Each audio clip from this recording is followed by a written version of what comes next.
Good morning class. कल हमने जो टॉपिक किया था linear momentum, Newton first law and Newton second law, एक बार दोबारा से फिर हम न्यूटन सेकेंड लॉ को एक बार रिपीट करते हैं। तो Newton second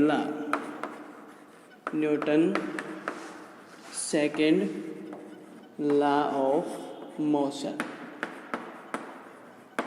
according to Newton's second law, of motion, the magnitude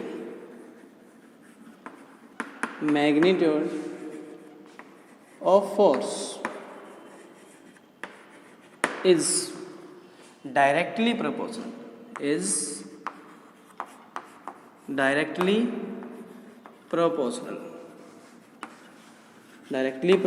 to the rate of change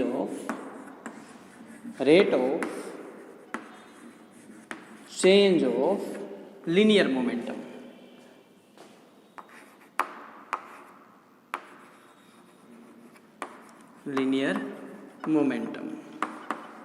rate of change of linear momentum.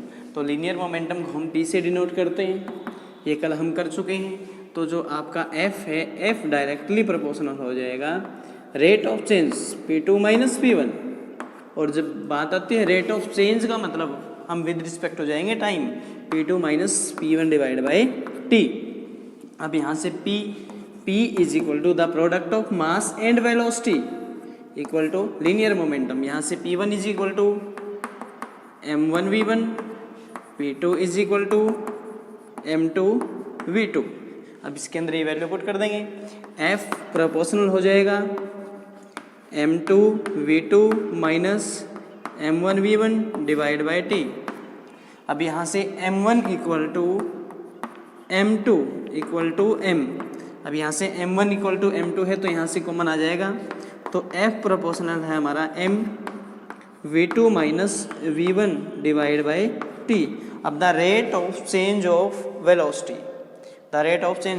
Velocity, आपको पता है एक्सीलरेशन के बराबर होता है। The rate of change of velocity acceleration. अब इसकी जगह हम रख देंगे a, ये हमारा हो जाएगा a। तो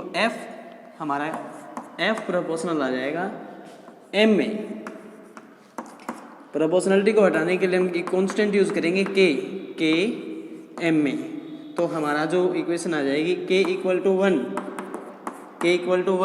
ये कल भी कर चुके हैं। k इक्वल टू 1 जब हमारा फोर्स 1 न्यूटन होगा, मास 1 किलोग्राम एंड एक्सीलरेशन 1 मीटर पर सेकेंड स्क्वायर। तो जब इसकी वैल्यू पुट करेंगे तो हमारी k की वैल्यू कितनी आ जाएगी, 1 आ जाएगी। तो F इक्वल टू आ जाएगा m में। तो ये था हमारा Newton second law of motion. अब इसके अकॉर्डिंग हम यहाँ से यूनिट निकालेंगे, फोर्स।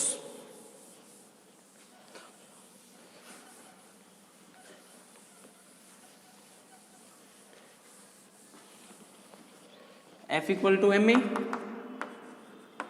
तो यूनिट ऑफ फोर्स, तो आप मास की क्या होती है, मास इंटू एक्सीलरेशन, मास की kilogram into acceleration.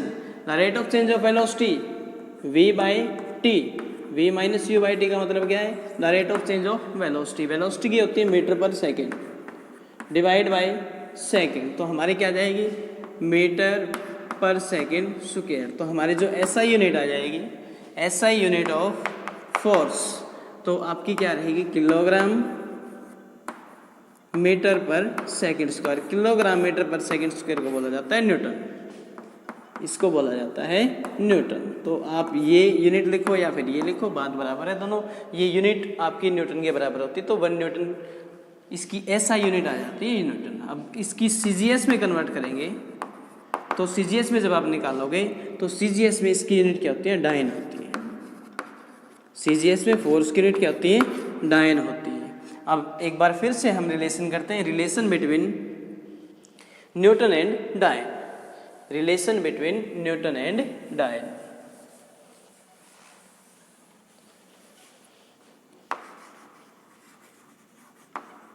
Relation between newton and dyne. अब न्यूटन और डाइन के बीच रिलेशन निकालेंगे। 1 न्यूटन हाउ मैनी डाइन, कितने डाइन के बराबर होता है हमें नहीं पता, हम रिलेशन से निकालेंगे। हम कहाँ से कैसे आएगा, तो हमें न्यूटन की यूनिट का पता है। न्यूटन हमारा किसके बराबर होता है, F = ma, मास की किलोग्राम होती है आपकी, मीटर पर सेकंड होगी आपकी एक्सीलरेशन की, मीटर पर सेकंड स्क्वायर। अब इसको हम चेंज करेंगे, किलोग्राम को ग्राम में चेंज करोगे तो 1 किलोग्राम में 1000 ग्राम होते हैं, मल्टीप्लाई 1 मीटर में कितने सेंटीमीटर होते हैं, 100 सेंटीमीटर, 100 सेंटीमीटर होते हैं आपके। टाइम की यूनिट हमेशा क्या रहेगी, सेम, वो आपकी SI हो या फिर CGS हो या फिर आपकी MKS हो या फिर FPS हो। तो यहाँ से 3 और 2 5 ग्राम सेंटीमीटर पर सेकंड स्क्वायर आएंगे। अब इसको हम 10 की पावर 5 या 10 की पावर 5 ग्राम सेंटीमीटर पर सेकंड स्क्वायर लिख सकते हैं। ग्राम सेंटीमीटर पर सेकंड स्क्वायर हमारा किसके बराबर होता है, डाइन के बराबर होता है। तो 1 न्यूटन 10 की पावर 5 डाइन के इक्वल होगा। तो 1 न्यूटन = 10 की पावर 5 डाइन। अगर 1 डाइन को निकालेंगे हम तो ये इस साइड आएगी तो माइनस की हो जाएगी, 10 की पावर -5 न्यूटन हो जाएगी। तो ये था relation between dyne and newton. अब उसके बाद अगला जो हमारा है Newton third law of motion. Newton third law of motion, Newton third law of motion. According to Newton third law, जब आप चलते हो आपको पता है कि हम चलते हैं तो हमारे ऊपर, हम जब पृथ्वी के ऊपर आप चलते हो, अर्थ के ऊपर चलते हो, तो अर्थ हमारे ऊपर क्या लगाती है, फोर्स लगाती है, अपोजिट फोर्स लगाती है। तो जिसके कारण हम आगे क्या करते हैं, मूवमेंट करते हैं। तो according to Newton third law, तो action and reaction, action and reaction equal and opposite, equal and opposite, action and reaction equal and opposite. तो ये आपका क्या, कौन सा लॉ है, न्यूटन का थर्ड लॉ है। तो इसकी जो एग्जांपल हैं, आप जब चलते हो, एग्जांपल, एक हॉर्स पुल ए कार्ट, पुल ए कार्ट। जब एक कार्ट को फोर्स खींचता तो क्या लगाता है, अर्थ के ऊपर फोर्स लगाता है। तो उसके बैक में अर्थ उसके ऊपर क्या लगाती है, एक फोर्स, अपोजिट फोर्स लगाती है, जिसके कारण वो आगे क्या करता है, मूव करता है। तो ये हमारा क्या है, action and reaction equal and opposite. जैसे ही हॉर्स ने अर्थ के ऊपर एक्शन किया तो अर्थ ने भी उसके ऊपर क्या कर दिया, रिएक्शन दे दिया। तो जब दोनों फोर्स इक्वल होंगे तभी तो क्या करेगा, फोर्स हमारा मूव करेगा। तो आप चलते हो, a man running on the earth, या फिर उसके बाद a recoil of gun, recoil of gun.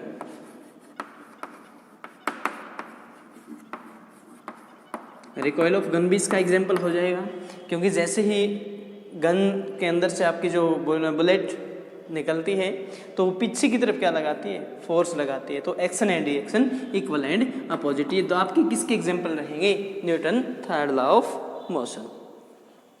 Newton third law of motion के बाद हमारा जो टॉपिक आता है अब, law of conservation of linear momentum, law of conservation of linear momentum.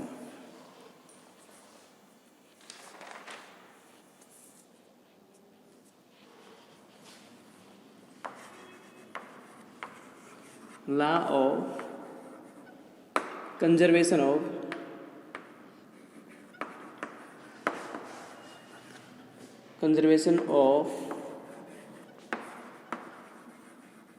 Linear momentum.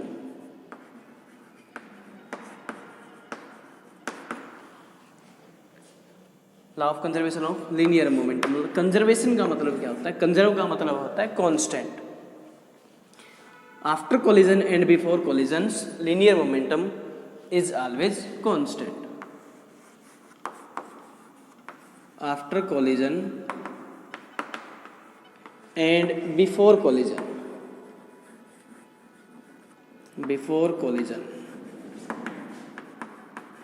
linear momentum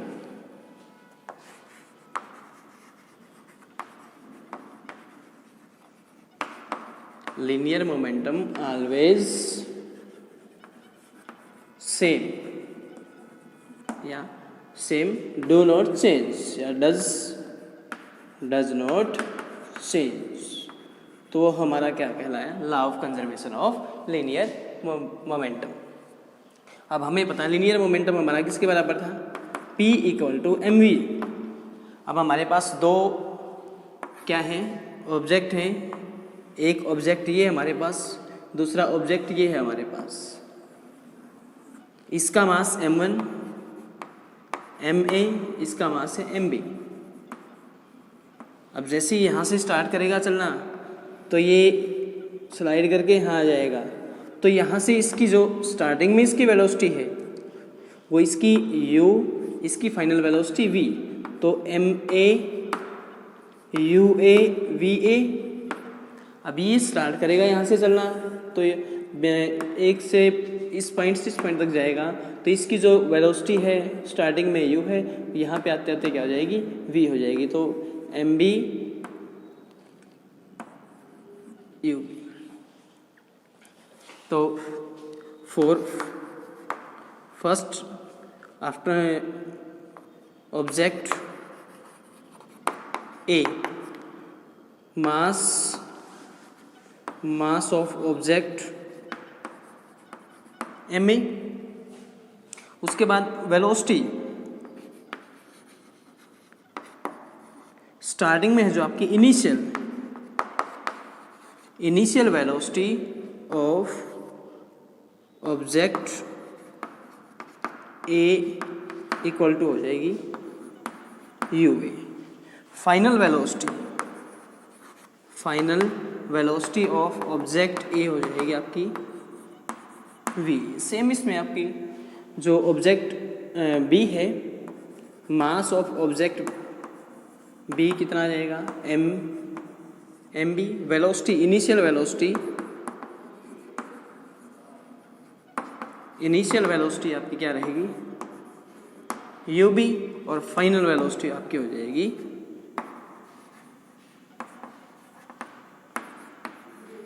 vb. अब फाइनल वेलोसिटी vb. जब कोई वस्तु यहाँ से यहाँ तक जाएगी, जब कोई ऑब्जेक्ट यहाँ से यहाँ तक जाएगा तो इसकी स्पीड वेलोसिटी में चेंज होगा, और वेलोसिटी में चेंज होगा तो विद रिस्पेक्ट टू टाइम रहेगा, विद रिस्पेक्ट टू टाइम. अब हमारे पास जो है ma. तो यहाँ से यहाँ तक जाने में, va तक जाने में, ua से va तक जाने में, तो ma लीनियर मोमेंटम आपका at linear momentum pa equal to ma va minus ma ua. तो दोनों का डिफरेंस. तो जब यहाँ से यहाँ तक जाएगा, इसको यहाँ से यहाँ तक जाने में कितना टाइम लगा, उस विद रिस्पेक्ट टू हम क्या जाएंगे? टाइम जाएंगे. तो ma va minus ma ua by t. अब यहाँ से दूसरा हो जाएगा हमारा सेम b के लिए, तो mb vb minus mb ub with respect to time t. अब आपका हम लॉ यूज करेंगे third, according to Newton third law. According to Newton third law, action and reaction equal and opposite. अब जो आपका ये है और ये है, ये भी आपका एक फोर्स हो गया, ये भी आपका एक फोर्स हो जाएगा. तो action and reaction equal and opposite. तो डायरेक्शन क्या हो जाएगी? F A B equal to minus F B. अब इसको अगर मैं माइनस से मल्टीप्लाई कर दूं तो सेम दोनों रहेंगे. तो M A V A minus MAUA divide by T equal to MB VB minus MB UB divide by T। अब इसको माइनस से मल्टीप्लाई कर दिया तो न्यूटन थर्ड लॉ के according action and reaction equal and opposite, तो minus से multiply कर दिया तो T से T आपका क्या हो जाएगा, कैंसिल हो जाएगा। हमारे पास बचता क्या है, MAVA minus MAUA equal to minus MBVB plus का MBUB। अब माइनस को इस साइड ले जाओ, इस माइनस को इस साइड ले जाओ, तो आपके पास क्या रहेगा, MAVA प्लस का MBVB, MAVA प्लस का MBVB इक्वल टू ये साइड, ये इस साइड लेके आओगे तो ये माइनस का इस साइड आगे प्लस का हो जाएगा, तो MBUB प्लस का MAUA। तो after collision and before collision, after collision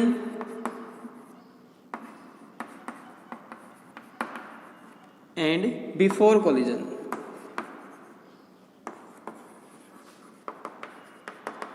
after collision and before collisions linear momentum is always equal, linear momentum is equal, so do not change, this is the law of conservation of linear momentum। तो आज आपका chapter number 9 complete होता है बेटे।